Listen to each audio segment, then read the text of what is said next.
Salam əksə, 8-ci dərs videosuna xoş gəlmisiniz. Bu dərsimizdə həqiqətlərlə tanış olacağıq və ədədin moduluna baxacağıq. Yəni qısaca deyə bilərəm ki, bu dərsimizdə 10-cu və 9-cu siniflərin test toplarındakı həqiqi ədədlər bölməsinin yarısını keçəcəm. Bir digər dərsimizdə də bu bölməni tamamlayacağıq. Həqiqi ədədlər keçməzdən əvvəl gəlin bütün ədədlər çoxluqları ilə tanış olaq. İlk olaraq təbii ki də uşaqlığımızdan bəri bizə nə gəlir? Natural ədədlər. Natural ədədləri bir qayda kimi desək, sayarkən qarşılaşdığımız ədədlərdir. Lakin buna qısaca deyə bilərik, elə bütün müsbət tam ədədlər. 1, 2, 3, 4, ta ki, istəyən sonsuza qədər get. Lakin mənfi ədədlər və 0 bura daxil ola bilmir. Natural ədədlər böyük N hərfi ilə işarə olunur. Biz sonra nə keçdik? Tam ədədlər düzdür. Biz nə demişdik? Tam ədədlər, müsbət ədədlər, mənfi ədədlər bir də 0-ı əhatə edir. Onu da nə ilə işarə edirik? Biz böyük bir Z hərfi ilə, yəni Z hərfi ilə işarə edirik. Ən son gəlirik elə bugünkü dərsimizdə olan həqiqi ədədlərə. Demək olar ki, bizim 11 illik təhsil sistemimizdə gördüyümüz hər şey aiddir. Yəni mənfi ədədlər, müsbət ədədlər, sıfırlar, kəsirlər və s. və ilaxır. Bunu da nə edirdik? Böyük bir R hərfi ilə işarə edirdik. İndi gəlin bunu gözəl bir Venn diaqramı ilə göstərək bu ədədləri. Birinci, natural ədədlər üçün bir çoxluq yaradıram. Sonra tam ədədlər üçün, sonra da həqiqi ədədlər üçün. Gördünüz, natural ədədlər tamı içində yerləşir, tamlar həqiqi ədədlərin içərisində yerləşir. Gördüyünüz kimi natural da ilə həqiqi ədədlərin içərisində yerləşir. Belə bir çoxluqda qurmuş olaq onlar üçün. Həqiqi ədədlər ikiyə ayrılır, rasional və irrasional ədədlər. Əvvəlcə bunları keçməzdən əvvəl kök altı ifadələrdən biraz danışmaq istəyirəm. Ədədin kökü müəyyən qüvvətə yüksəldikdə verilmiş ədədi alandıran ədəddir. Yəni ki, bir məsələ üzərində desək, kök altında 4 bərabərdir 2-yə. Yəni, kök altında 4 2 necə çıxdı? 2-nin kvadratı 4 etmirdi. Bu da ondan çıxır. Baxın, kök altında belə bir 2 var idi. Və ya 3 kökdən 27. Bu da bizə nəyi verir? 3-ü. Niyə? Çünki 3-ün kubu da bizə 27-ni verirdi. Bu da tam tərsinədir. Yəni, qüvvəti yüksəldilmənin tam tərsidir. Bunu niyə danışdım? Çünki irrasional və rasional ədədlərdə kök altı ifadələr çox rast olunur. Rasional ədədlər nədir? İki ədədin nisbəti şəklində göstərilən ədədlərə rasional ədədlər deyilir. Yəni, qısacası, elə bildiyimiz tam ədədlər çoxluğuna kəsrləri daxil edin, bu qədər sadə. Məsəl olaraq nə deyə bilərik? Bir müsbət ədəd 5-də deyə bilərik buna və yaxud 0,7 deyə bilərik, 3-də 1 deyə bilərik, 5-də 9 deyərik və s. Bütün bunları əhatə edə bilərik. Bəs irrasional ədədlər nədir? Qayda olaraq desək, dövrü olmayan sonsuz ədədə deyilir, amma sizə qısaca belə deyim, kökün altından çıxmayan ədədlər və bəzi xüsusi ədədlərdir irrasional ədədlər.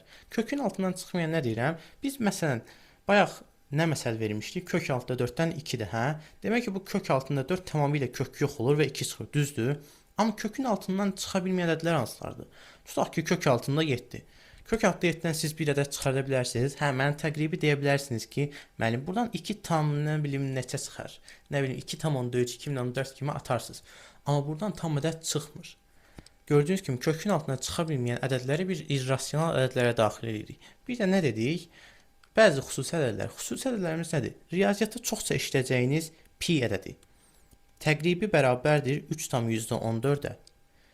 Məsələn, y ədədi var. Bunu da riyaziyyatda görəcəksiniz və s. Bu cür ədədləri çoxsa görəcəksiniz. Bu bəzi xüsusi ədədlər də irrasional ədədlərə aiddir. Amma dediyim kimi, riyaziyyatda ən çox pi ilə qarşılaşacaksınız və sadəcə pi-nin təqribi qiymətini əzbərləyin. Keçək ədədin moduluna. Modul nədir? Daxilindəki bütün ədədləri müsbətə çevirən ifadəyə ədədin modulu deyilir. Daxilindəki, nəyin daxilindəki? Modul işarəsi daxilindəki. Modul işarəsi iki dənə paralel belə düz xəttdir. Və onun içərisindəki bütün ədədləri müsbətə çevirir. Sizə mənfi 7-ni verin məsələn, mənfi 7-ni çevirəcək 7-yə. Və yaxud mənfi 9-u verin, mənfi 9 çevirəcək 9-a. Hə, müsbət ədədlər də elə müsbət kimi saxlayır ha. Məsələn, 10-u götürmüşəm, elə 10 kimi də çıxır. Dediyim kimi, fərq etməz, necə ədəd olur olsun, müsbət ədəd çıxaracaq. İndi, biz test toplusunda çox vaxt belə mənfi ədədlərlə sadə şəkildə işləmirik. Əlbəttə, burada işin içində dəyişənlər girir. Bəs dəyişənlərlə modulu necə işləyə bilərik? Birinci qaydamız, əgər dəyişən müsbətdirsə olduğu kimi qalır, mənfi ədəddirsə moduldan çıxarkən qabağına mənfi işarəsi gəlir. Yəni ki, qayda ümumilikdə deyim də belədir.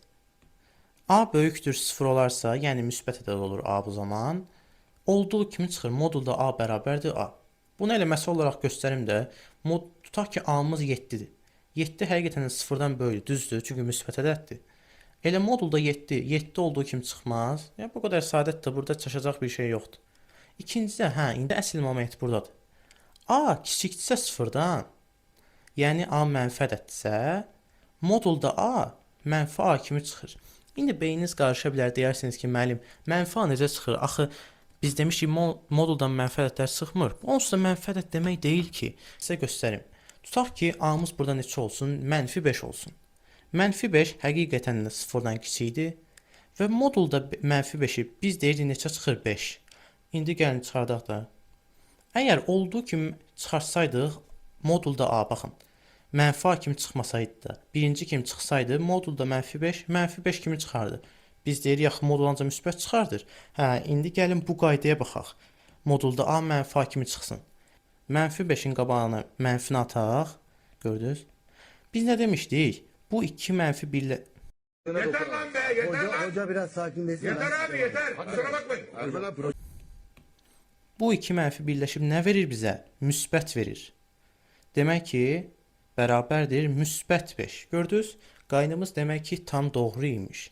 Bəs 2 dəyişən olsa burada necə olar? Əgər modul daxilindəki kiçik ədəddən böyük ədəd çıxılarsa, bu zaman həmin ifadə moduldan çıxanda bu ədədlərin yeri dəyişir. Yəni ki, tutaq ki, mən yenə A ilə B-ni seçmək istəyirəm. Tutaq ki, A B-dən böyükdür.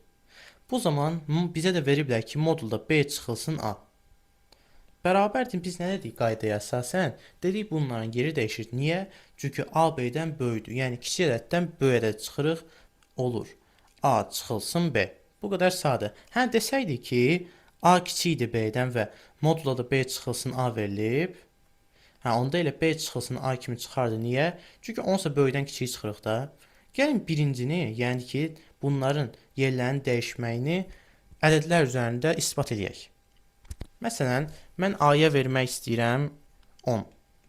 B-yə də vermək istəyirəm 7. Gördüyünüz kimi 17-dən böyükdür.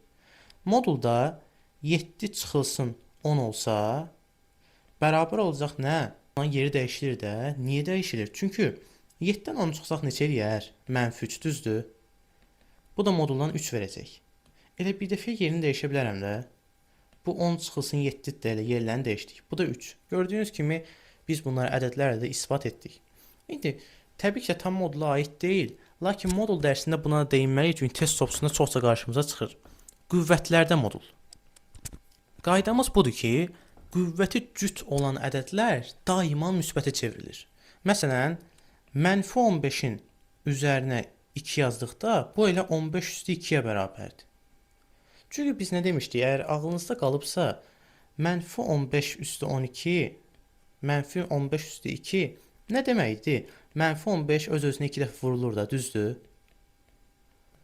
Mənfini mənfiyə vursaq elə müsbət alınmaz. Buradan da istəsəz gözünüzdə canlandıra bilərsiniz. Amma tək olanda təbii ki də bu işarə dəyişmir. Məsələn, siz desəz ki, mənfi 5 üstü 3, bunu 5 üstü 3 eləyə bilməzsiniz. Bu elə olacaq mənfi 5 üstü 3. Bir də kvadrata yüksəldilmədə bir dənə bizim çox incə bir qaydamız var ki, bu mütləq mötərizə daxilində olmalıdır, yoxsa çevrilmir. Elə mənfi 15-dən gedək. Mənfi 15-in kvadratını belə yazdıqda bu 15-in kvadratı ola bilməz. Bəs necə olacaq? Elə mənfi 15-in kvadratı. Bəs niyə belə olur? Çünki bu mənfi 15-ə aid deyil. 15-in kvadratı ayrıdır, mənfi ayrıdır. Bu nə deməkdir?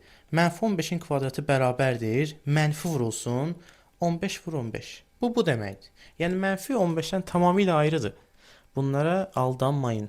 Bu qədər dərsimiz sağ olun.